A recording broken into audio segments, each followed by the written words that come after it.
கர்த்தருக்கு ஸ்தோத்திரம். யாரும் உட்காருங்க. Praise the Lord. ஹல்லேலூயா.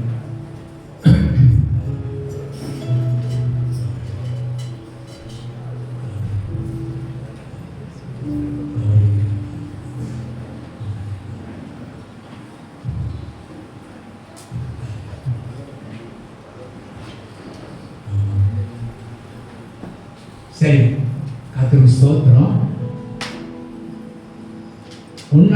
7ஆம் தேதி செப்டம்பர் மாதம் நான் என்ன பேசினேன் கொஞ்ச நேரம் நம்ம ரிவைஸ் பண்ணுவோம். சீக்கிரமா இறங்கி வா, உங்க வீட்டில் நான் தங்க வேண்டும். யார் சொன்னது?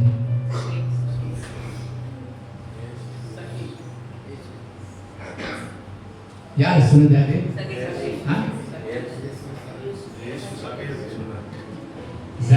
இயேசு சொன்னார். இயேசு யார் உங்களுக்கு தெரியுமா? ஒரு பேரை கொடுத்த உங்களுக்கு ஞாபகம் இருக்கா? பேர் யோசிப்பாருங்க. பரலோக தேவன் உங்க உள்ளத்தில் வந்து தங்கியிருக்கிறார். பரலோக தேவன் உங்க உள்ளத்தில் வந்து தங்கியிருக்கிறார்.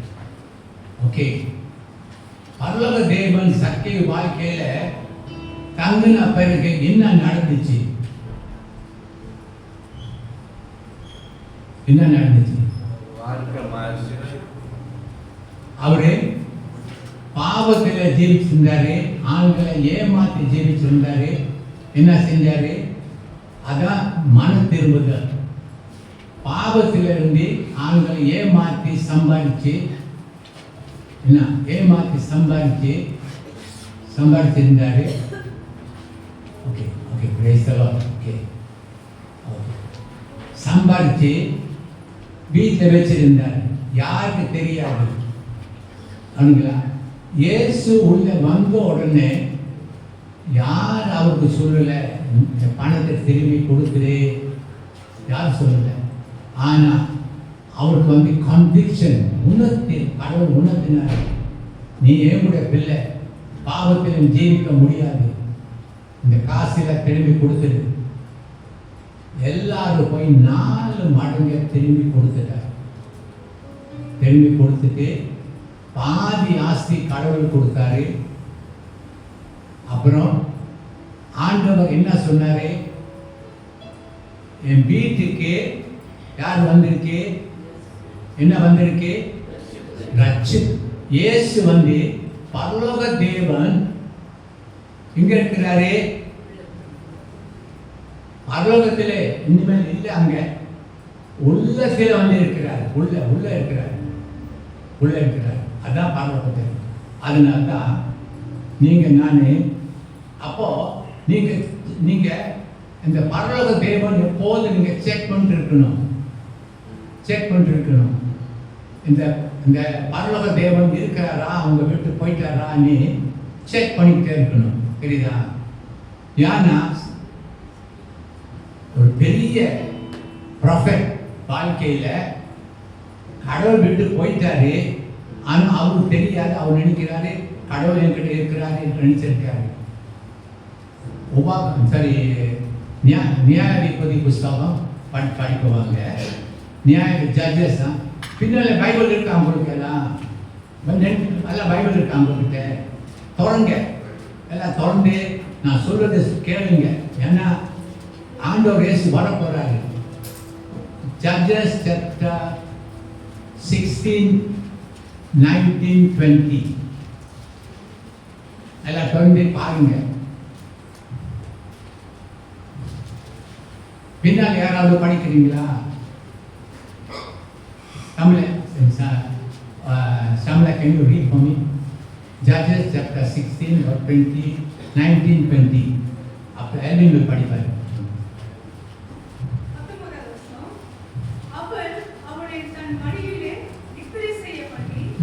ஒருவனை அழைத்து அவன் தலைமயிரின் 7 ஜடைகளையும் சிறப்பித்து அவனை சிறுமைப்படுத்த தொடங்கினார்.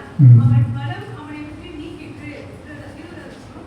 அப்பொழுது அவர் சிம்சோனே, பெலிஸ்தர் உன்மேல் வந்துவிட்டார்கள் என்றார். அவன் நித்திரை விட்டு விழித்து கர்த்தர் எப்பொழுது போல குதிரை போட்டு வெளியே போவான் என்றார். பார்த்தீங்களா? நினைக்காதீங்க போது கடவுள் இருக்கிறாரு, நீ விட்டு போயிட்டாரு, விட்டு போன பிறகு தெரியாது. அதே போல நீங்க அதான் பவுல் சொல்றாரு, 2 Corinthians chapter 13 verse 5 படிங்க. ஏன்னா ரிவைஸ் பண்ணுவோம், என்ன கடைசி நாம ஜீவிக்கிறோம், இயேசு நமக்கு இருக்கிறாரு இல்லைன்னு பார்ப்போம். 2 Corinthians 13 படிங்க, 13:5. நீங்கள் விசுவாசம் உள்ளவர்களோ என்று உங்களை நீங்களே சோதித்து அறியுங்கள், உங்களை நீங்களே பரிசித்து பாருங்க, இயேசு கிறிஸ்து உங்களுக்குள் இருக்கிறார் என்று பார்த்தீங்களா? உங்களை நீங்களே அறியுங்களா? இதுதான் நீங்க செக் பண்ணிட்டு இருக்கணும், செக் பண்ணிட்டு இருக்கணும். ஏன்னா பால் சொல்லி கொடுக்குறாரு, don't take granted God is with you. நான் நினைக்காதீங்க போது கடவுள் சாரி, எக்ஸாமின் அண்ட் சி இயேசு உள்ள இருக்கிறாரா இல்லை ஆண்டவர் கேட்கிறாரு, சரிங்களா? அப்போ சர்வ வல்லமையுள்ள தேவன் உள்ள இருக்கிறாரு. ஓகே, இன்னைக்கு காலையில் நம்ம யாரை பற்றி தியானிக்கிறோம்னா, உங்களுக்கு சொன்னேன் ஜோசப் பற்றி நான் பேசியிருந்தேன். ஆனால் எவ்வளோ தியானிச்சு கடவுளை ஆண்டவர்களுக்கு என்ன கொடுத்தாருன்னா தானியல் பற்றி பேச சொன்னார். அப்போது இன்னைக்கு தானியல் பற்றி நம்ம தியானிக்க போகிறோம். தானியல் புஸ்தகம் 6வது அதிகாரம்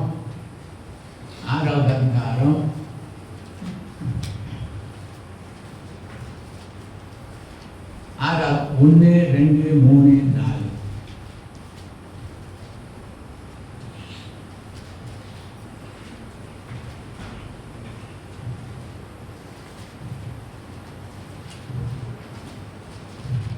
ஆறாவது அதிகாரம் எல்லாம் எடுத்துறீங்களா? ஓகே, கேளுங்க. ராஜ்யம் முழுவதையும் ஆளும்படிக்கு தன் ராஜ்யத்தின் மேல் 120 தேசாதிபதிகளையும் இரண்டு ராஜாவுக்கு நஷ்டம் வராதபடிக்கு அந்த தேசாதிபதிகள் கணக்கு ஒப்பிடுவதற்காக அவர்களுக்கு மேலாக 3 பிரதானிகளை ஏற்படுத்துவது தரிவுக்கு நலம் என்று கண்டது. இவர்களில் தானியேல் ஒருவனாயிருந்தான். 1 இப்படி இருக்கையில் தானியேல் பிரதானிகளின் தேசாதிபதிகளுக்கு மேற்பட்டவனாயிருந்தான். தானியேலுக்கு விசேஷித்த ஆவி இருந்தபடியினால் அவனை ராஜ்ய முழுமையும் அதிகாரியாக ஏற்படுத்த ராஜா நினைத்தான். ஓகே, ஜெபிப்போம். அன்பே தகப்பனே, இந்த வசனத்தை நீ ஆசீர்வதியும். ஒவ்வொருடைய மனம் கண்கள் ஐயா வளர்ந்து விடு. நான் தானியல் பற்றி நான் பேசும்போது ஜனங்களுக்கு நான் பேசுகிற வார்த்தை விளங்கணும். எல்லா தடை செய்கிற ஆதி இயேசு கிறிஸ்து நாமத்தினாலே கட்டி அப்புறப்படுத்துகிறோம். இந்த கால வேளையில் ஆண்டவரே உன் நாமம் மட்டும் உயர்த்தப்படுத்தும். ஆண்டவர் இயேசு கிறிஸ்து நாமத்தினாலே வெளி ஜெபிக்கிறேன். ஆமென். இதில் நம்ம என்ன பார்க்குறோன்னா, நான் I am not preaching but I am teaching. Okay, 1, 2வது வசனத்தில் நீங்கள் கவனிக்கும் போது தானியல் பற்றி யாரு? கிங் டைரஸ். அவரு என்ன செஞ்ச கிங் டைரஸ் என்ன செஞ்சான்னா 3 பேர் அந்த ராஜ்யத்தை தெரிந்து கொள்வதற்காக 3 பேர் தெரிந்து கொண்டாரு. யாரு? ராஜா. ஆனா 3வது வசனத்தை நம்ம தியானிக்கும் போது 3 பேர் எடுத்த பிறகு ராஜா இன்னும் ஒரு தீர்மானம் எடுத்தார்னா, ஐயோ பாருங்க, தானியல் ஒரு வார்த்தை சொல்றாரு. நீங்க கவனிச்சு, தானியல் அவர் பார்த்த உடனே ராஜா ஒரு காரியத்தை உள்ள கண்டுபிடிச்சாரு. ஐயோயோ, அந்த 2 பேர் இல்லாத போலால முழுசா தானியலுக்கு அந்த ராஜ்யத்தை ஒரு அதிகாரியாக உயர்த்திக்காக தீர்மானித்தார். ஓகே, அப்போ இந்த நல்லா என்ன இருக்குன்னா he prepared Daniel to look after his country because he had an excellent spirit. என்ன கண்டுபிடிச்சார்னா இங்கிலீஷ்ல சொல்லப்பட்டு எக்ஸலன்ட் ஸ்பிரிட். ஆனா தமிழ்ல என்ன சொல்லுன்னா விசேஷத்தின் ஆவி. அவர் பார்த்த உடனே அதான் விசேஷத்தின் ஆவினா என்ன பாருங்க. அந்த விசேஷத்தின் ஆவி உள்ள வந்த பிறகு 4வது வசனத்தை படி. அப்பொழுது பிரதானிகளோ தேசாதிபதிகளோ ராஜ்யத்தில் விசாரிப்பிலே தானியேலை குற்றப்படுத்தும்படி முகாந்தாரம் தேடினார்கள். ஆனாலும் ஒரு முகாந்தாரத்தையும் குற்றத்தையும் கண்டுபிடிக்க அவர்களால் கூடாதிருந்தது. கேளுங்க. அந்த விசேஷ ஆவி உள்ள இருந்தனால அந்த எல்லாரும் தேசாதிபதி கவர்னர்ஸ் அவங்க மேல பெருமை. ஏன் இவருக்கு கடவுள் இந்த பாக்கத்தை கொடுத்தான்னு சொல்லிட்டு பொறாமை. பாருங்க, உலகத்தில் உங்களுக்கு ஒரு ப்ரொமோஷன் கிடைச்சதில்ல பொறாமை வரும். ஆனால் எவ்வளோ முயற்சி எடுத்தாங்க, எவ்வளோ முயற்சி. தானியேல் மேலே குற்றம் கண்டுபிடிக்கிறதுனா he had excellence, குற்றமில்லாத அவர் வாழ்ந்தார். அப்போ விசேஷத்தின் ஆவினா என்ன? What is excellent spirit? அதுனா என்ன? Okay, now let's turn to another scripture. அது பின்னால டேனியல் பின்னால 5வது அதிகாரம் 5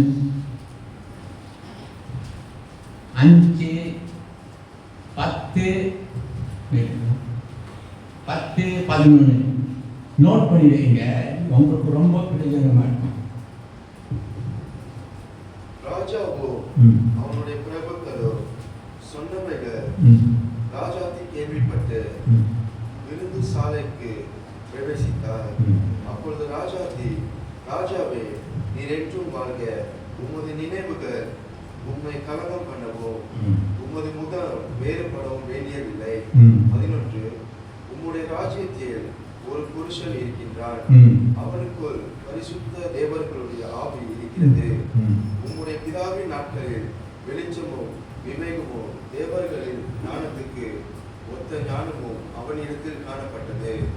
ஆகையால் உம்முடைய பிதாவாகிய நேபுகத்நேசர் என்றோ ராஜாவானவர் அவனை சாஸ்திரிகளுக்கோ ஜோசியருக்கோ கல்தேயருக்கோ குறி சொல்லுகிறவர்களுக்கும் அதிபதியாக வைத்தார். பாருங்க, உங்க வாழ்க்கையில 10 பேர் உங்களை பார்த்த உடனே என்ன சொல்றாங்க தெரியுமா? பார்த்த உடனே நீ சொல்ல தேவை, நான் ஒரு கிறிஸ்டியன்னா பார்த்த உடனே சொல்லுவாங்க, நீ என்னமோ நீ பார்த்தா வேற மாதிரி இருக்க, என்னமோ தெரியல, உங்க பார்த்த மூஞ்சி பார்த்தா வேற மாதிரி இருக்கு. ஏன்னா நம்ம வெளிச்சத்தின் பிள்ளை. நம்ம ஆண்டவர் இயேசு வெளிச்சம். இயேசு உள்ள வந்த உடனே நம்ம வெளிச்சத்தின் பிள்ளை. அப்போ இருள ஜனங்கள் இருக்கிறாங்க. இருள் ஜனங்கள்ல பாவிகள் என்ன செய்யணும்னா அவங்க பார்த்தோட வித்தியாசத்தை பார்ப்பாங்க. வேலை செய்கிற இடத்துல ஒரு வித்தியாசத்தை பார்ப்பாங்க. இவங்க என்னமோ தெரியல, பேசி வார்த்தை வேற மாதிரி, கெட்ட வார்த்தை வாயில வருதில்லை, ஆங்கில சபிக்கிறதில்ல, தெரியுங்களா? அப்போ என்ன ஒரு அபிஸ்வாசி என்ன சொல்றன்னா, எல்லா ஞானம் டேனியலுக்குள்ள இருக்கு, எல்லா ஞானம் டேனியலுக்குள்ள இருக்கு. அது அபிஸ்வாசி சொல்றாரு, ராஜா நீ கவலைப்பட வேண்டாம், ஒரு கனவு கண்டே. அவர் கனவு பார்த்த உடனே பயம். சில பேருக்கு நல்லா இருப்பாங்க, ஒரு ராத்திரியில் ஏதாவது கனவு கட்டினா ஐயோ ஆக்சிடென்ட் ஆகிட்டா செத்து போயிடுவேன் என்னன்னு பயம் வந்துடும். அப்போ தானியேலுக்கு அவ்வளோ பெரிய ராஜா, அவரே நடுங்கிட்டே இருக்கிறாரு. அப்போ என்ன நடந்து சரிங்களா? அப்போ சொல்றாங்க அவர்கிட்ட என்ன இருக்கு? Spirit, holy God spirit. அப்படின்னா யாரு? Holi God Spirit. அப்படின்னா who is that holy God Spirit? ஐசேயா 6வது அதிகாரம் 3, 4, 5.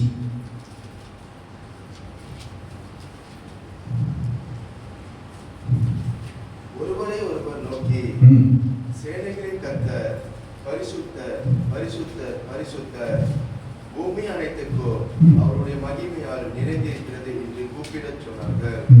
4 கூப்பிடுபவர்களின் சத்தத்தால் வாசல்கள் நிலைகள் அசைந்தது, ஆலயம் புகையினால் நிறைந்தது.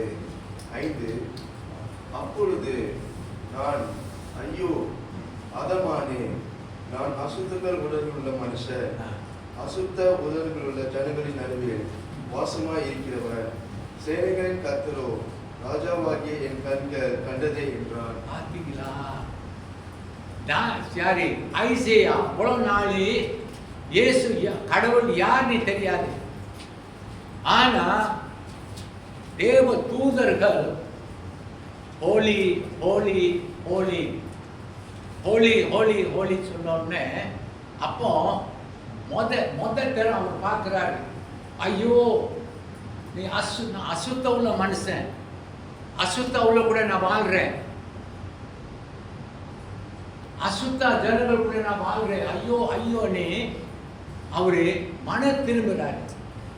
அப்போ மன திரும்பின பிறகுதான் கடவுள் கேட்டாரு, கடைசியில் அது அவங்களோட பாப ஜீவியம் அவங்களுக்கு தடையா இருந்துச்சு. கீழே நீங்க படிச்சு பாருங்க, கீழே நீங்க படிச்சு பாருங்க. ஆண்டவர் வாய் தொட்டதுனால அவங்களோட அக்கிரமம் நீங்கிடுச்சு. அப்புறம் தான் ஆண்டவர் கேட்கிறார், நான் யாருக்கு அனுப்புவேன் ஊழியத்துக்கு? ஐசியா என்ன சொன்னாரு, என்னை அனுப்பு. பாருங்க, நம்ம வாழ்க்கையில பாவம் இருந்துச்சுன்னா கடவுளுக்கு நம்மளுக்கு ஒரு தொடர்பு வராது. அப்போ ஐசியா வாழ்க்கையில என்ன இருந்துச்சுன்னா அசுத்தம். பாருங்க, நம்மளுக்கு தெரியாது, நம்ம வந்து பரிசுத்த ஜனங்கள். We are carrying the ark of God. தெரியுமா? ark of God னா God's presence you are carrying. அப்போ அசுத்த ஜனங்கள் கூட நம்ம அதிகமா நம்ம கலந்து பேசக்கூடாது. வேலை செய்யறதுல வேலை செய்யணும். ஆனா கடவுள் சொல் செப்பரேட், கமா வெளியே வரணும். அப்போ தரம் அப்போ ராஜா அவர் என்ன செய்யறார், என் கண்கள் மகா பரிசுத்த கடவுளே நான் கண்டே சொல்றாரு. அப்போ உள்ள என்ன இருந்துச்சுன்னா பரிசுத்த கடவுள், பரிசுத்த கடவுள் இருந்துச்சு. பாருங்க, ஒரு இன்னைக்கு வேற மாதிரி பேச போறேன். பரிசுத்த கடவுள் நம்ம உள்ள இருக்கிறதுனால ஒரு இன்னைக்கு வந்து ஒரு மிஷினரி பத்தி நான் பேச விரும்புகிறேன். பாருங்க, ஊழிய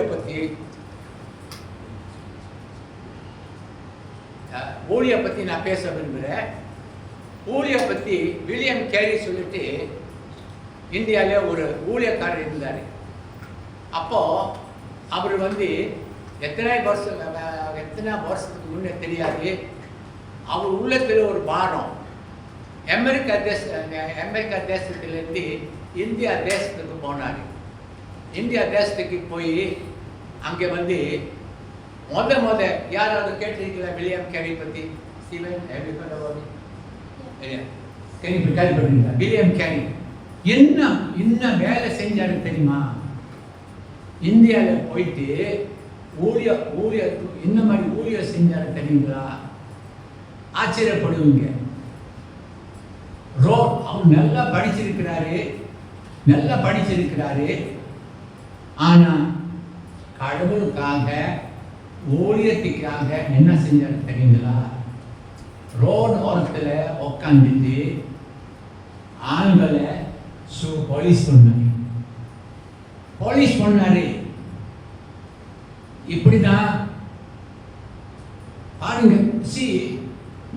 நான் சொல்றது நான் உங்களுக்கு சொல்லிக் கொடுக்குறேன். எப்போது நீங்க எக்ஸாம் பண்ணி பாருங்க, கடவுள் இருக்கிறாரா போயிட்டாருன்னா பாருங்க.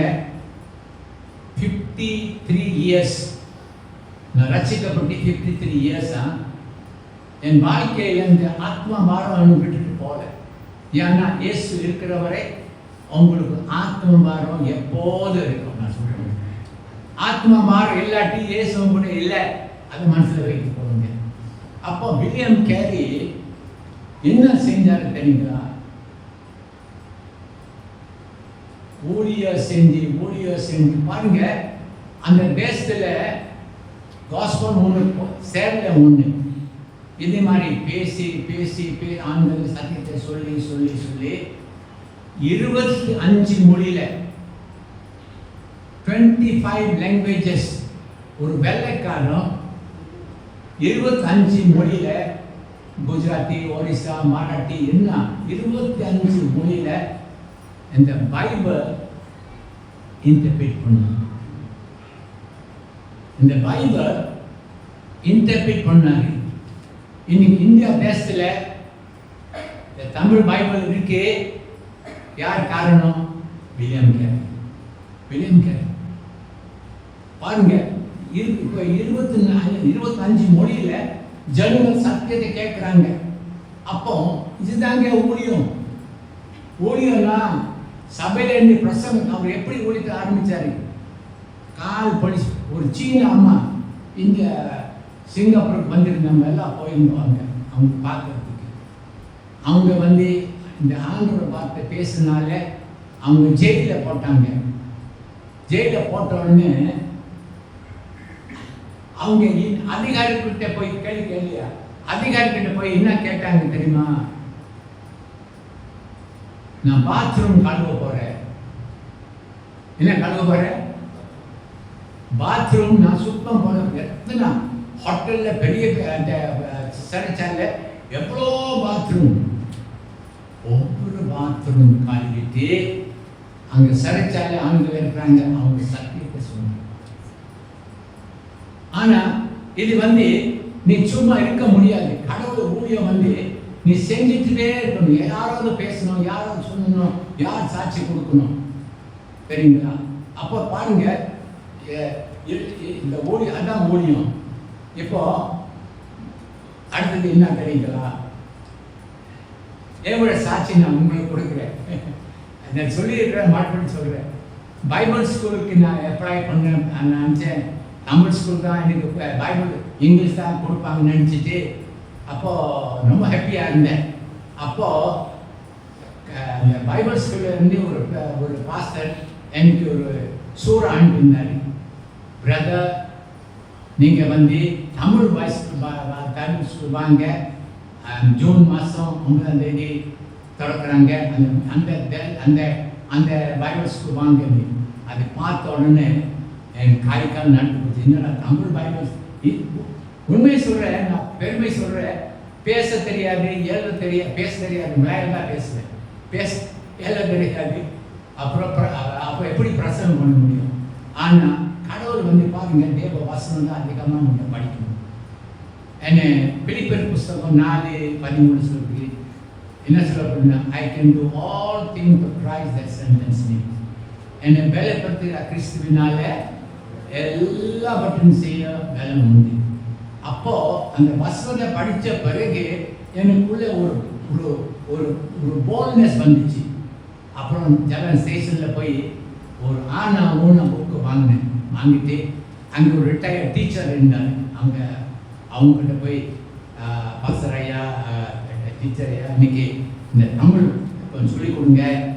அப்போ சொல்லிக் கொடுத்த உடனே மேலே இங்கிலீஷில் எழுதணும். பாருங்க, கடவுள் உங்கள் பக்கம் இருக்கும் போது நீங்கள் எல்லாம் செய்ய முடியுங்க. நான் சொல்கிறேன் உங்களுக்கு. வீட்டுக்கு வந்துட்டு என்ன செஞ்ச தெரியுங்களா? தமிழ் பைபிள் ஒன்று எடுத்துட்டு அங்கே அந்த இதில் போட்டுருக்கு. அப்போ இங்கிலீஷில் அப்படியே எழுதிட்டு அப்படின்னா கூட்டி படித்தேன். நான் பைபிள் ஸ்கூலுக்கு போகும்போது எனக்கு பைபிள் படிக்க முடியும். பாருங்க, யார் தெரியுங்களா? அந்த பரிசுத்த கடவுள் உங்களுக்குள்ள இருக்கிறார். பரிசுத்த கடவுள் உங்களுக்குள்ள இருக்கிறார். அதனால் பாருங்க, அடுத்தது பாருங்க, தானியேல் பாருங்க. அந்த தேசத்தில் தானியேல் வந்து அந்த அந்த அந்த அந்த தேச பாடம் அவர் கற்றுக்கொள்ளணும். இல்லாட்டி அவர் வந்து இன்டர்பிரிட்டட் டு த கிங். அப்போ அவர் வந்து பாருங்க, அவர் சாட்சி கொடுக்குறாரு. அந்த சாட்சி நீங்கள் படித்தா உங்கள் பிள்ளைங்களுக்கு ரொம்ப பிரயோஜனமாக இருக்கும். தானியேல் புஸ்தகம் 1:19-20 படிங்க.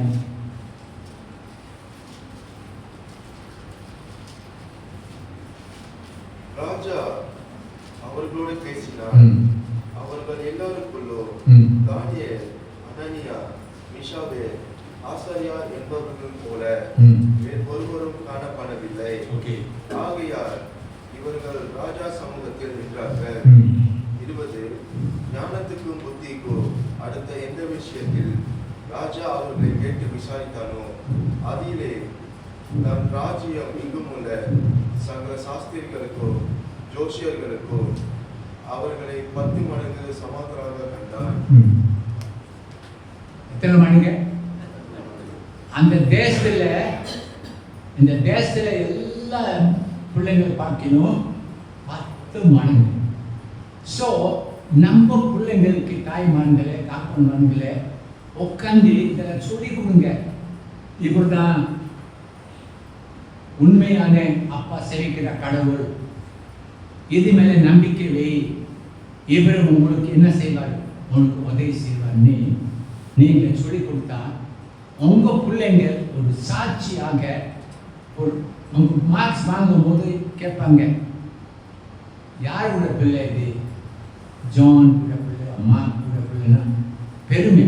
ஏன்னா கடவுள் என்ன செய்வாருன்னா ஞானத்தை கொடுப்பாரு உங்கள் பிள்ளைங்க. ஏன்னா இந்த கடவுள் வந்து வேற தூரத்தில் ஒன்றும் இல்லை, உங்கள் உள்ளத்தில் தங்கியிருக்கிறார். அதனால தான் பால் சொல்றாரு, glorify God in your body. உங்கள் சரீரத்தில் தேவனை மகிமைப்படுத்துங்க. அப்போ தூரத்தில் கடவுள் இல்லைங்க, உங்கள் உள்ளத்தில் இருக்கிறார். யாரு? மகா பரிசுத்த கடவுள். ரெண்டாவது வந்து தானியேல், அவ்வளோ பற்றி அவரை பற்றி நான் அவ்வளோ கேட்டோம். ஆனால் தானியேலுக்கு ஒரு உரிமை இல்லை கடவுளுக்கு அப்பா நீ கொடுக்கணும். தெரியுமா உங்களுக்கு? பழைய ஏற்பாடு யாராவது கடவுளுக்கு அப்பா நீ கூப்பிட முடியாது. ஏன்னா இயேசு மறிக்கல. இன்னைக்கு பழைய நியூ டெஸ்ட்மெண்ட் போவாங்க இல்லை, இது முடிச்சுக்கோங்க மாட்டுட்டேன். தானியேல் புஸ்தகம் 8வது அதிகாரம் 1வது அதிகாரம் 8வது வசனம். தானியேல் ராஜாவின் போஜனத்திலோ அவர் பானம் பண்ணும் திராட்சை ரசத்தினாலோ தன்னை தீட்டுப்படுத்த ஆகாது என்று தன் இருதயத்தில் தீர்மானம் பண்ணிக்கொண்டு தன்னை தீட்டுப்படுத்தாதபடிக்கு பிரதானங்களின் தலைவனிடத்தில் வேண்டிக் கொண்டார். ஓகே, பாத்தீங்களா? தானியேல் திராட்சை ரசம் வான்னு சொல்ல தெரியுமா? பாருங்க, வாலிப வயசு தான். ஏன் திராட்சை ரசம் நீ குடிக்கக்கூடாது சொல்லுங்க? ஜோயல் நீ சொல்லு. தேவன் நான் பாருங்க எவ்வளோ அவ்வளோ அங்கே இவர் வேற தேசத்தில் இருக்கிறாரு. ஆனா அவருக்குள்ள என்ன இருந்துச்சுன்னா தேவ பயம். நமக்குள்ள ஒரு தேவ பயம் இருக்கணும். தீமை வெறுப்பது கர்த்தருக்கு பயப்பட பயங்க. தீமை ஆண்டவர் பிள்ளைங்களை தீமை எப்போது கிடைக்கும், எது நல்லது அது செய்யுங்க, அதான் முக்கியம். அப்போ படையல் தெரியுங்களா? படையல் ஏன் சாப்பிடக்கூடாது? அங்கே விக்கிரங்கள் படித்தாங்க. அப்போ அது நீங்கள் உங்கள் உள்ள அதிகம்னா உங்களை தீட்டப்படக்கூடாது. பாருங்க எவ்வளோ கடவுளுக்கு உண்மையாக தேனியல் இருந்தார். அதே மாதிரி நீங்கள் நான் தேனியல் போல நம்ம வாழணும். தேனியல் போல நம்ம வாழணும். பார்த்தீங்களா எவ்வளோ கடவுளுக்கு எவ்வளோ உண்மையாக இருந்தார். ரெண்டாவது அப்போ செகண்ட் கொரிந்தியன்ஸ் chapter 6 verse 14.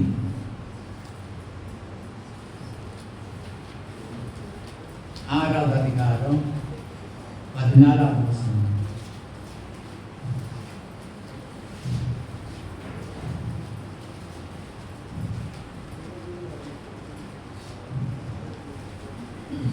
அந்நிய நுகத்திலே அவிசுவாசிகளோட இணைக்கப்படாதிருப்பீர்களாக.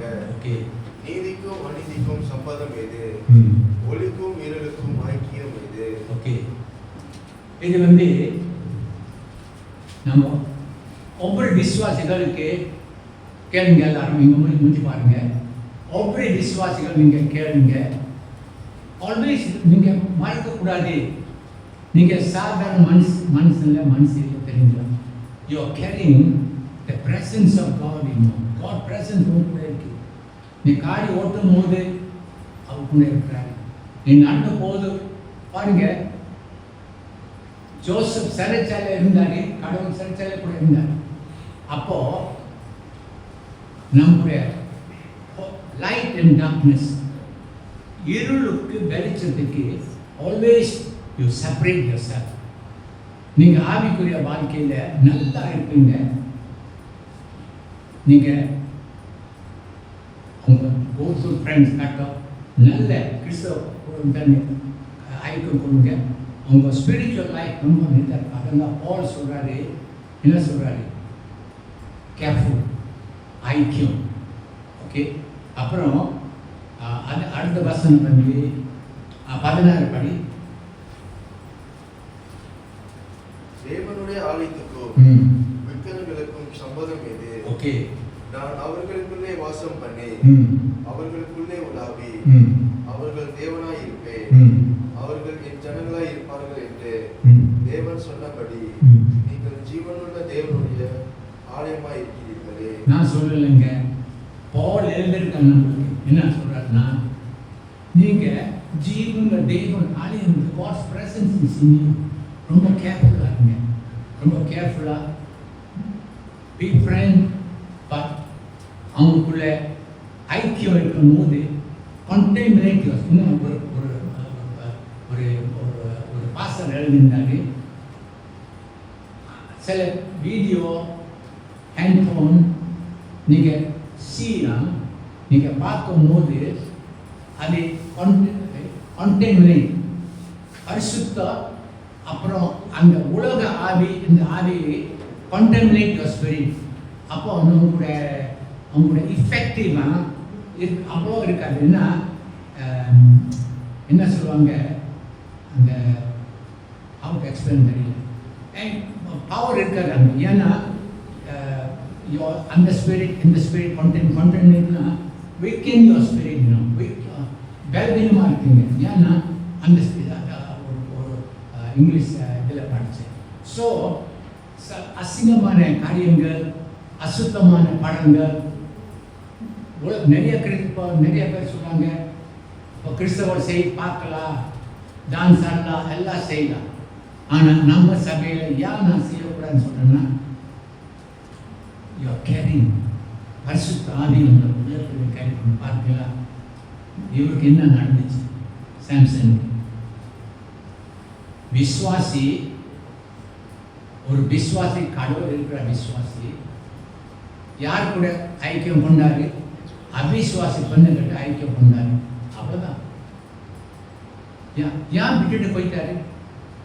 ஏன் விட்டுட்டு போயிட்டாரு? இதே கடவுளை பிள்ளை, அருளோட பிள்ளை, இருள். இவரே வெளிச்சம், வெளிச்சத்தின் இருளுக்கு வரணும். அதனால்தான் யாரு தேவ பிரசன்னம் சாம்சன் பற்றி போயிடுச்சு, தெரியுங்களா? ஏன்னா சாம்சன் நல்லா தெரியும். சாம்சன் பற்றி 14ஆம் அதிகாரத்தில் 4வது வசனத்தில் அவங்க கதையை நன்றி கொஞ்சம் கேட்போம். 14 அதெல்லாம் 2 நினைக்கிறேன். ஜட்ஜஸ் சாப்டர் 14:2 பாருங்க என்ன எழுதிருக்குன்னு. கேட்டீங்களா? திரும்ப வந்து தன் தாயையோ தகப்பனையும் நோக்கி, திம்னாத்தினாலே பெலிஸ்தரின் குமாரத்திகளே ஒரு பெண்ணை கண்டே, அவளை எனக்கு கொல்ல வேண்டும் என்றார். பெற்றோர்களே இதை பார்த்தீங்க, உங்க பிள்ளைங்களை என்ன செய்வாங்க? கடைசியில் இந்த பொண்ணு தான் கட்ட போறேன்னு சொல்லுவாங்க. அப்போ உங்க கையில் தான் ஆதியில் நீங்கள் சொல்லிக் கொடுக்கணும். நம்ம வெளிச்சத்தின் பிள்ளை, நம்ம வெளிச்சத்தின் பிள்ளை, வெளிச்ச பிள்ளைங்க தான் நீ கட்டணும். அப்போ சாம்சன் என்ன செஞ்சாரு? அம்மா அப்பா கூட சில பேர் கட்டாயம் பண்ணிட்டு கல்யாணம் பண்ணுறாங்க. ஆனால் கல்யாணம் கொஞ்ச நாளைக்கு தான் பிரிஞ்சு போகிறாங்க. அப்போ சாம்சன் அது செஞ்சனால அப்பா அம்மா மீறி நடந்து, வசனத்தை மீறி நடந்து என்ன நடந்துச்சு உங்களுக்கு தெரியுமா? யாராவது தெரியுமா? என்னங்க சாம்சன் பற்றி தெரியாது, கண்ணு போயிடுச்சு. பாருங்க, பெலிஸ்தர் அல்ல, எதிரி வரும்போது கடவுள் விட்டு போயிட்டாரு. எதிரி வரும்போது கடவுள் அவர் விட்டு போயிட்டாரு. பலம் குறைஞ்சு போச்சு. பலம் இல்லாம போய் நல்லா படிச்சீங்களா? பலம் குறைஞ்சு போயிடுச்சு, கடவுள் விட்டு போயிட்டாரு. அப்போ பிசாசு, அதுதான் பிசாசு உங்களுக்கு செய்வாங்க. கண்ணை குடிச்சு 2 கண்ணையும் எழுத்து போட்டாங்க. அப்படின்னா 17வது அதிகாரம் நினைக்கிறேன். அவரு ஆண்டவரை கெஞ்சறாரு, ஆண்டவரே பாருங்க எவ்வளோ இரக்கமுள்ள கண்டனம் கடவுளுங்க, இரக்கமுள்ள கடவுள். எவ்வளோ பாவம் செஞ்சாரு, ஆனால் கடவுள்கிட்ட போய் ஆண்டவரே எனக்கு ஒரே சான்ஸ் கொடுப்பா, நான் தவறு செஞ்சு பாருங்க. Is a very compassionate God. தெரியுங்களா? ஆண்டவரே சொன்னா கடவுள் ஒரே சான்ஸ் சாம்சன் கொடுத்தாரு. கொடுத்த உடனே என்ன, அவர் பழி வாங்கினார். அந்த எதிரிகளை எல்லாம் மிந்தி வேலத்தை அவர் மேலே வந்துச்சு. எதிரிகளே அவர் எல்லாம் அடித்தார். ஸோ நமக்கு இதுதான் நம்மளுக்கு முக்கியம். ஓகே, அடுத்து என்ன பண்ணுறாங்க? ஸோ 14 ஓகே 17 படிங்க. Go back again. Corinthians 6 verse 17.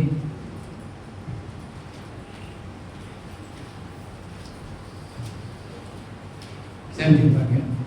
ஆனபடியினால் நீங்கள் அவர்கள் நடுவிலிருந்து புறப்பட்டு இடிந்து போய் அசுத்தமானதை தொடாதிருங்கள் என்று கர்த்தர் சொல்கிறார். 18 அப்பொழுது நான் உங்களை ஏற்றுக்கொண்டு உங்களுக்கு பிதாவாய் இருப்பேன், நீங்கள் எனக்கு குமாரரும் குமாரத்திகளுமாய் இருப்பீர்கள் என்று சர்வ வல்லமையுள்ள கர்த்தர் சொல்கிறார்.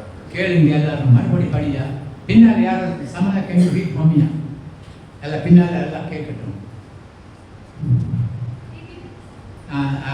2 Corinthians 6 verse 18. 16-17 படிங்க. என்ன 17-18. நீங்கள் அவர்கள் நடுவிலிருந்து புறப்பட்டு திரும்பி போய் அசுத்தமானதை தொடாதிருங்கள் என்று கர்த்தர் சொல்கிறார். ஓகே. அப்பொழுது நான் உங்களை ஏற்றுக்கொண்டு உங்களுக்கு பிதாவாய் இருப்பேன், நீங்கள் எனக்கு குமாரரும் குமாரத்திகளாய் இருப்பீர்கள் என்று சர்வ வல்லமையுள்ள கர்த்தர் சொல்கிறார். அந்த டேனியல் கடவுள் தான் உங்களுக்கு சொல்றாரு. கேளுங்க, இந்த டேனியல் கடவுள் தான் சொல்றாரு. யாரு? நான் சர்வ வல்லமையுள்ள தேவன் சொல்றாரு. கடவுள் யாரு? சர்வ வல்லமையுள்ள தேவன். புதிய ஏற்பாடு உங்களுக்கு அப்பாவா இருக்கிறார், அப்பாவா இருக்கிறார். ஸோ இன்னைக்கு காலையில் நம்ம என்ன செய்ய போறோம்னா, நம்ம ஒரு காரியத்தை நம்ம செய்ய போகிறோம். நீங்கள் இன்னைக்கு ஆண்டவரை நோக்கி ஜெபிக்க போகிறோம். ஜெபிச்ச பிறகு நீங்கள் ஆராய்ந்து பாருங்க. கடவுள் விட்டு போயிட்டேன்னா மறுபடி பாருங்க. விட்டு போன பிறகு சாம்சன் கதறி அழுதினார், ஆண்டவரே நான் செஞ்ச பாவத்திற்காக என்னை மன்னியும் ஆண்டவர் சொன்னோன்னே இறக்கப்பட்டு ஆண்டவர் மறுபடி ஒரு சான்ஸ் கொடுத்தாரு. உங்களுக்கு ஒரு சான்ஸ் கொடுப்பாரு. நீங்கள் ஏதாவது நீங்கள் பாருங்க. அது என்ன சொல்லுன்னா, கம்மா பிரிந்து போய் அசுத்தம் போல தொடாதீங்க, நான் உனக்கு பிதாவாக இருக்கேன், நீங்கள் எனக்கு குமாரும் குமாரி. சர்வ வல்லமுள்ள தேவன். அதை தான் நான் எப்போது கேட்குறேன். ஏங்க சர்வ வல்லமுள்ள தேவன் அவன் உள்ளே இருக்கிறாரு. ஒரு கல்யாணம் நடக்கிறதுக்கு கஷ்டமாக இருக்கு, ஒரு வேலை கிடைக்கிறதுக்கு கஷ்டமாக இருக்கு, ஒரு பிள்ளை கிடைக்கிறதுக்கு கஷ்டம். ஏங்க இது கடவுளோட கடவுள் சொல்லி கடவுள் நம்ம கூட சொல்லக்கூடாது. நம்ம தான் நம்ம என்ன செய்யணும்னா, நாமே எக்ஸாமின் பண்ணணும். ஆண்டவரே அப்பா நீ யார், என்னை வெற்றி உங்களுக்கு சைன் தெரியும். நீங்கள் முகமொழி போட்டு இருக்காதீங்க. இன்னைக்கு ஆண்டுக்குள்ள வாங்க மறுபடி சாம்சனுக்கு எப்படி கடவுள் மறுபடி ஏற்றுக்கொண்டாரோ, சாம்சனுக்கு எப்படி கடவுள் மறுபடி ஆசீர்வாதம், உங்களுக்கே ஆசீர்வாதம். நம்ம எழுந்திருக்கோம்.